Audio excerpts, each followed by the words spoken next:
Okay, so this part of the video is how to install the dynamic LED light into a genuine Ford Ranger Grille 2023 Next Gen Ranger.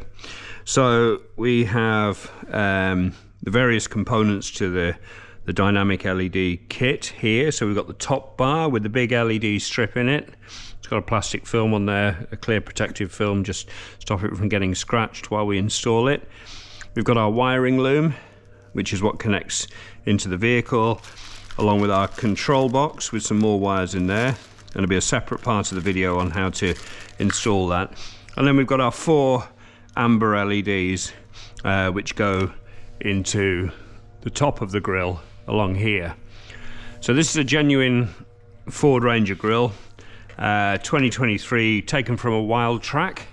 There's a separate part of this video that shows you how to remove the grille from the vehicle. And what we're going to do is we're actually going to remove this top part of the grille and we'll replace it with our dynamic LED strip, which will just go onto the top there. The only tools you need are a TX20 Torx bit. It doesn't have to be on an impact driver. I'm using an impact driver because I'm lazy. But you can use just a hand tool, but it's a TX20, so Torx 20.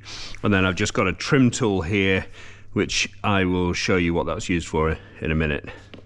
Okay, so what we need to do is flip our grille upside down. I'm just putting it on this is just a black piece of foam here that was lying around. Don't want to scratch the badge, so good idea to protect it. And then we've got 4 screws that we're going to remove, and that's all there is to it. So 1, 2, 3, 4. They're highlighted by Ford with this yellow and white pen. And we're just going to take those off, and that will allow us to pull that trim away. So with our TX20 Torx bit, I'm going to take the screws off. I'm going to put them to one side because we are going to use those to fix the LED strip back onto the grille. Okay, so once we've taken those 4 off, this is now loose and literally just pulls off. So get your fingers behind it.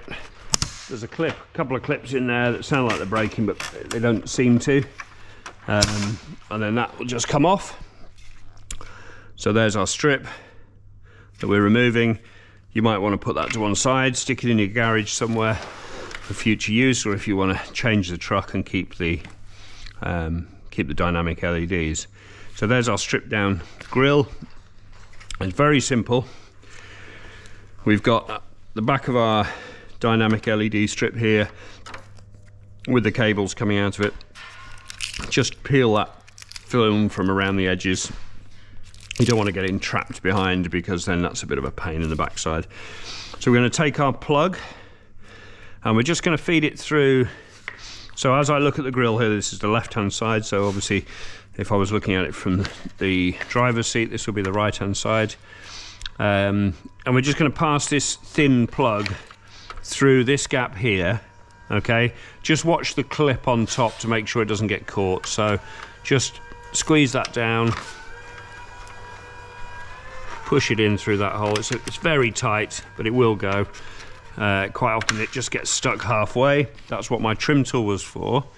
I actually didn't need it on this one. It's gone through fine. But if you find it does get stuck, just get something like this. Ideally not a sharp screwdriver. You don't want to damage any of the cables. And just poke that plug through there. Okay, pull it through so that all the wires are through into that hole there. So you don't want any coloured wires poking out, sticking out anywhere. And then just line that up, line your trim piece up on the grille, and it will just click into place. So click it all the way along, like so. So that's in place now. All we're going to do is turn it back over, and with the 4 screws that we took out before, I'm just going to put those back in. Now it's important, if you are using a power tool like me, don't over tighten them. It is only plastic trim, so just go steady tighten those up there, just squeezing the trigger gently on this because it's quite a powerful gun. Hand tool is probably a better way of doing it, if I'm honest, but let's face it, if we've got a power tool available, we're going to use it. Okay, so then you've got your 4 screws back into place. Turn the grill over. The strip dynamic light is now in place.